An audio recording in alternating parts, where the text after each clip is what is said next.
Hi everyone, this is Gus from Gus's Custom Creations and welcome to the shed. This video is to show new customers what the stand looks like, what you get in the mail and an unboxing of sorts. The box in front of me is basically what you'll get in the mail. This is one that's packed, ready to go out very soon. Its length is 86 centimeters or 34 inches. Its height is 16 centimeters, 6¼ inches, and its depth the same. 16 centimeters, 6¼ inches. It weighs 5.75 kilos or 12.5 pounds. Okay, I'll show you what's inside the box. Yeah, and this is basically what comes in the box. As you can see, it's well packed. Each item is individually wrapped in bubble wrap, and then it's wrapped in plastic wrap. There is an additional warning that comes, or set of warnings that comes with the North American stands. But other than that, everybody else gets exactly the same stand. And this is the parts unwrapped. I'll give you a quick rundown on them and then we'll go through them later. So up at the front you have 2 feet, then you have the base, the horizontal arm, the upright, what I call the crosshead, the 2 front arms for holding your frame, and on the right we have the some additional items, the tool at the front, your knobs, the support bracket for the front arm, some bolts, washers and sandpaper, screws, an Allen key for attaching the base, and then for the deluxe model this is the upper and lower swivel assembly. And once you've removed the wrapping and laid all the parts out, this is basically what you'll have. It's a good point to note that with this type of wood, Jara, the hues and tones can vary a little, so you may have slightly different shades in your stand. So the first thing we'll do is take the base, turn it upside down, take the 2 feet. So you'll see the feet have pre-drilled holes in them that are slightly offset, and the base also has pre-drilled holes. Now the feet can go either way at this point. I prefer to put them like this, facing away from me. So then you've got 8 small wood screws supplied in the kit. If you look down through the hole in the foot, you can basically spot the small hole, and then once you've got the screw in, you'll actually feel that it's in there. You can then put all 4 of them in. Take your Phillips screwdriver and just drive them home. They don't need to be super tight, they just need to be snug.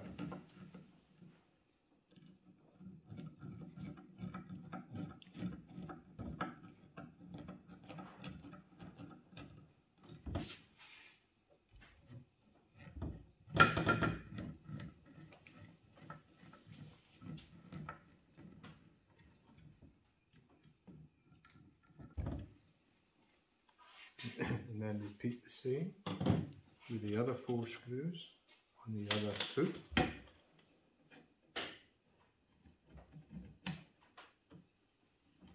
Again, you can feel quite easily when the screws have engaged the holes in the base.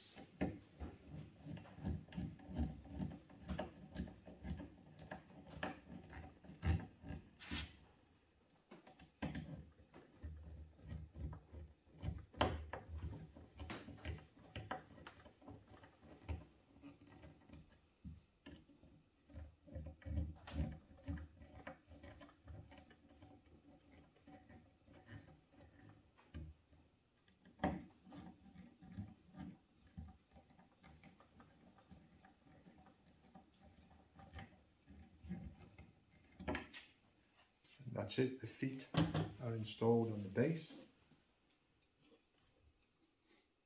You'll note on the bottom of the base, because the base is upside down at the moment, there's 3 holes. One is for this furniture bolt, the other two are for these wood screws. We'll go and install them now. For installing the upright to the base, you have the upright. If you will notice, there are 2 dowel pins on the bottom plus a threaded insert.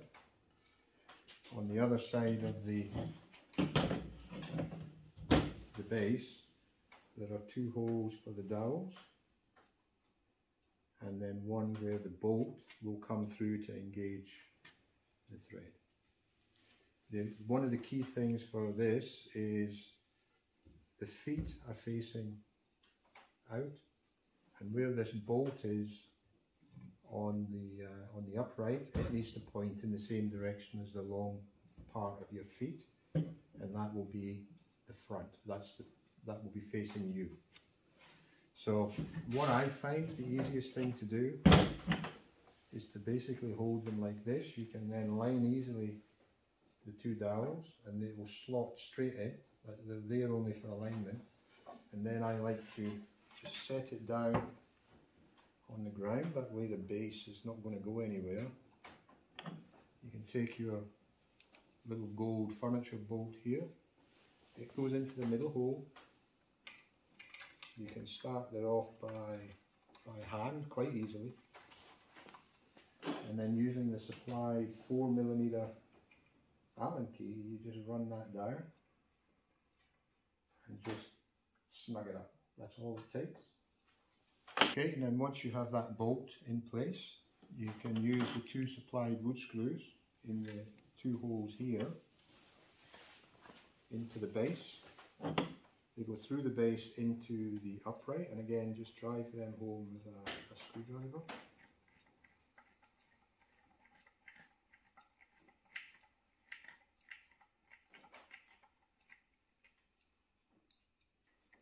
Again, they just need to be snug. So you can then turn your stand up the right way, put it on the table you're working on or whatever you're working on. And as you can see, the long part of the feet is facing forward, as is the bolt in the upright. So once you have your upright and your base assembled like this, the next item to put in and put onto the stand is the arm support bracket. Now this goes on this bolt like this. If you'll notice, there's a slot in the back and an angled cut, so that angled cuts go towards the upright, so it basically locks in there. Okay. Now the other thing about this bracket is this row of holes is actually offset from the centre slightly, so it gives you more choices for height adjustment. So if you put it in the middle one, for example, and you don't like the height, you can just take it and turn it round, and it'll actually, one side is slightly higher than the other. The same with each of these holes. If you're on this hole and you don't like that one, you can just turn it around and go into the same hole again, and it will be slightly different, so you can adjust your height of your arm. So there's quite a bit of adjustability here. For me, during the assembly, the first thing to do is just put it in the middle for now. Take a small flat washer, one of the 2 larger round knobs, and just screw that on there. Again, just needs to be snug. That's it. And the next thing to go on is the horizontal arm. This is it here. This attaches to the top of the upright, and to do that we use one of the supplied bolts. You'll notice here one of the bolts is longer than the others, so that's the bolt, the long one, which then goes into the top of this upright. And you'll notice here there's a small machined square in the wood, and it's to accept the square shoulder that's underneath the head of the bolt. So when you're installing this, just make sure that when you bring it in, that it's not like that, it actually drops in, so that the head of the bolt is against the wood. You can then take your arm, and if you notice the nice little bird there, That needs to be, as per the instructions, on the outside, facing you if you're building the stand like this. And you can just select a hole in it, put it in there and let it rest on top of this support bracket. Take again one of the small steel washers and the last remaining large round knob and install that to the bolt. So you now have your arm installed. Okay, I'll turn it around so you can see. So there's the large round knob and the arm. The logo here is on the same side as the knob. Okay. You'll also see on the arm this area here, which is a different colour. It's unoiled, and we'll discuss that shortly. Okay, next is for the deluxe model. We set up the swivel adapter, which these are all the items here for that. So first thing is the lower swivel body. Note again, we have an area here that is unoiled. That mates with this surface here. So this bolt goes through that hole. One of the large steel washers is on there, and one of the square knobs goes on there to tighten it up. Now, in the initial stage of building the stand, I recommend doing it this way, and after it's built, you can then adjust it to your situation as you see fit. But initially build it this way so that everything gets put in the right place and you know how it goes together. Now the tool is a special tool just for the square knobs, so it's just a little handle with a couple of steel pins. I can show you in the spare knob, but those recesses there, the tool fits into there nicely. Okay, so you use these two surfaces, the two interfaces that are not oiled, this one and this one and this one, need to be kept clean and maintained. Otherwise, when you put a heavy frame on, it can start to slip a little bit.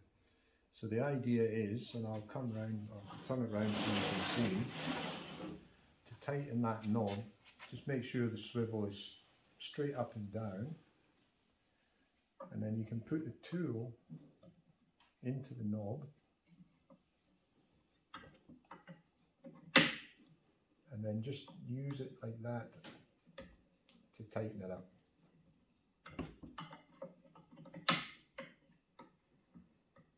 Okay, that's all it needs. Then the upper swivel body just goes on top like that.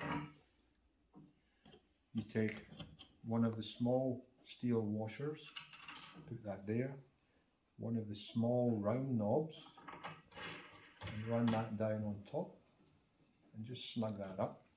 And then the next piece to go on is the cross head.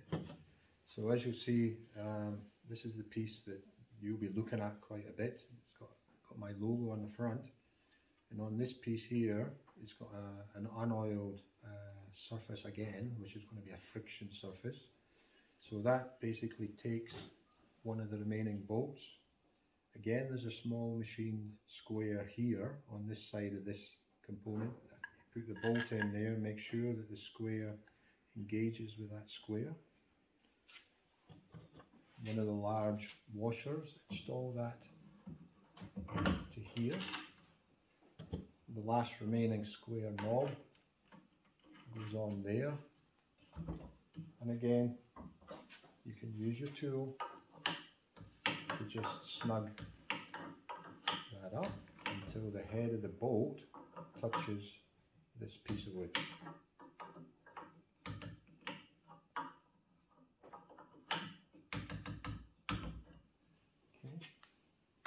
At this stage I can show you that this knob here, if you loosen this knob, this piece will swivel at least 180 degrees, which allows you to use the stand from the side. And then the final two pieces that need to be assembled are the front arms to hold your frame. So again, these have a row of holes here. Each hole has a small square machined into it to accept the shoulder on the bolt. That will allow the head of the bolt to sit slightly below the surface. So you take one of your bolts, I stick it in the middle hole for now. Again, just build it like this to begin with, and then you can adjust later once it's assembled. So put it in. The bolt head sits below as long as the square is engaged. If it's not, it sticks proud. Take a flat washer, steel washer, and one of the last two bolts, knobs. Put that there, put your washer on. Run your knob up. Now these can slide in and out. Same with the second arm.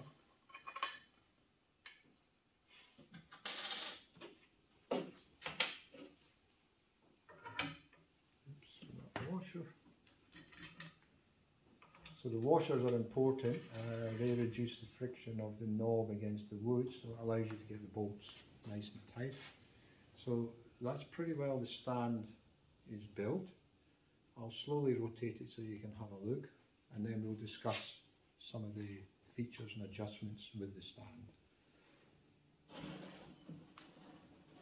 So that's a front facing view.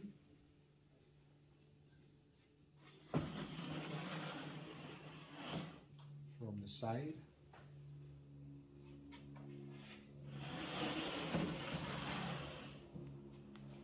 From the back.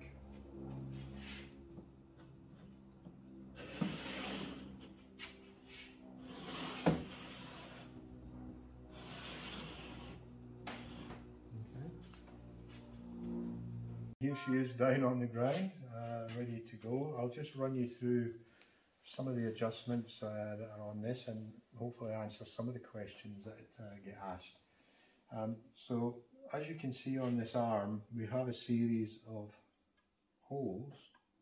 So obviously this arm can be further out or further in depending on your particular situation. Another question I get asked all the time is what's the maximum height and the minimum height? So we'll see what we can do here. So what I'll do is I'll take this off and install it on the last hole. Sorry if I'm getting in the way.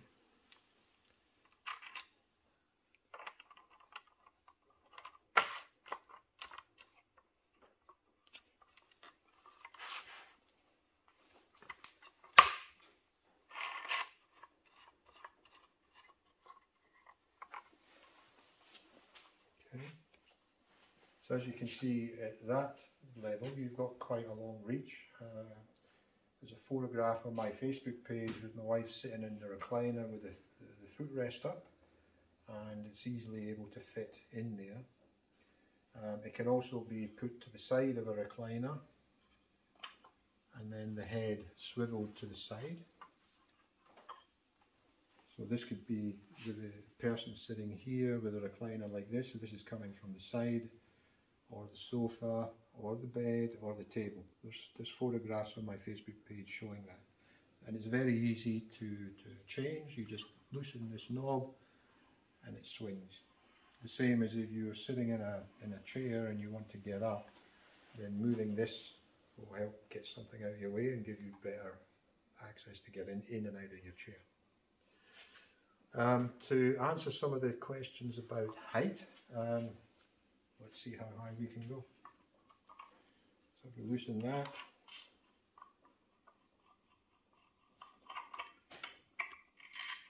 take this off.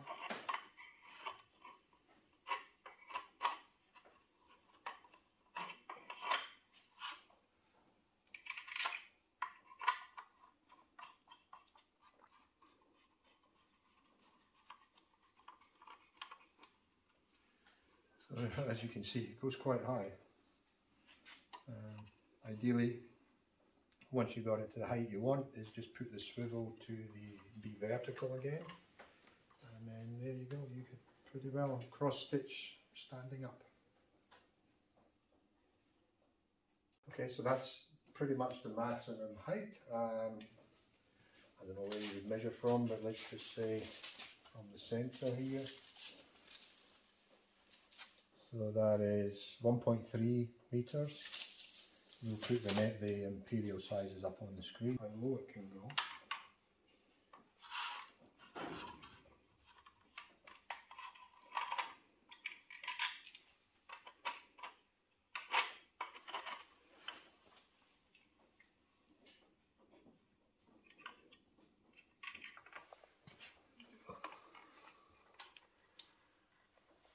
Again, put the swivel vertical, and yeah, that's quite low. You'd probably be able to sit cross-legged on the floor and be able to cross-stitch.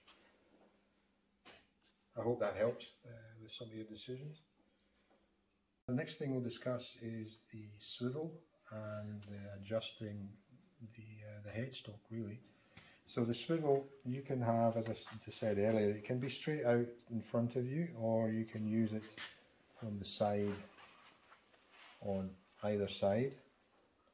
You can even put it at an angle and bring it in that way if you're sitting in a chair, and just lock it off. The head itself will twist. So again, you've got a square knob here, and this can go up or down to suit you. One key thing that I would advise is, because we're relying on the friction between these faces in this connection and the one down here, that don't leave this knob too tight when you're doing this, because what it's doing is it's smoothing off these faces, which will then mean you've got to really tighten this knob too much and something might break. So ideally, if you're going to adjust this quite frequently, especially at the beginning until you find your spot, just loosen the knob enough that this can move easily without rubbing too much, and then retighten the knob. The same with this one for the lower swivel. So I'll loosen it enough so that you can get it to turn without smoothing things down too much. So once you get this to the position that you would like, or the angle you would like, with these front arms you can go in, out. You can even have them at an angle to hold a small hoop, for example. With this row of holes, you can have the arm quite high or quite low. I recommend using it in the middle if it suits, but you do have functionality there.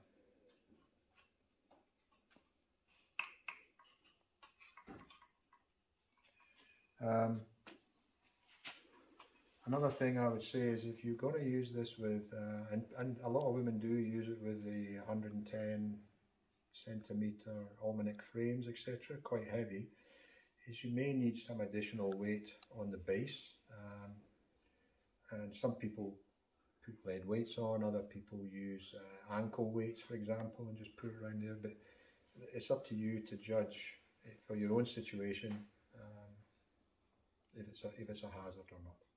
So one of the things I do want to discuss is the maintenance of these friction surfaces when they require it.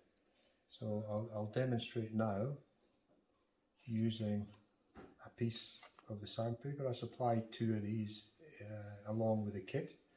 So on 4 items, the upper swivel, the lower swivel, the crosshead and the horizontal arm, there are 4 surfaces that are unoiled and need to be maintained. Those are what will generate the friction to hold heavy frames especially. So to maintain those when they need it,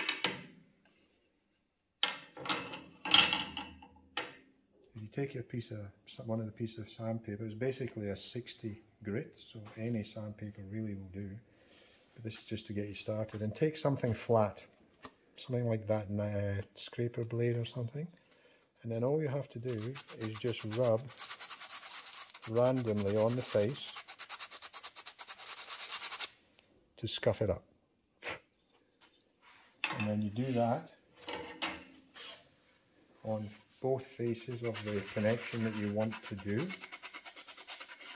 It doesn't take much, just enough to rough it up.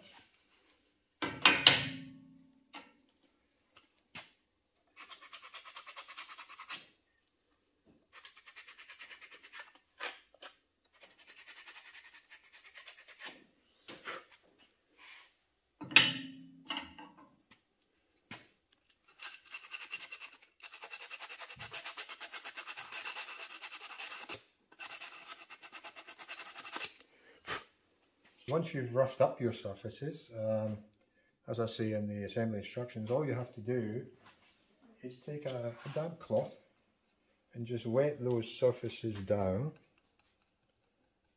Just pat them so that they're wet, and then set them aside to dry. Normally only a few minutes. So you do that to all of the surfaces that you're maintaining. Okay, just so it's nice and damp.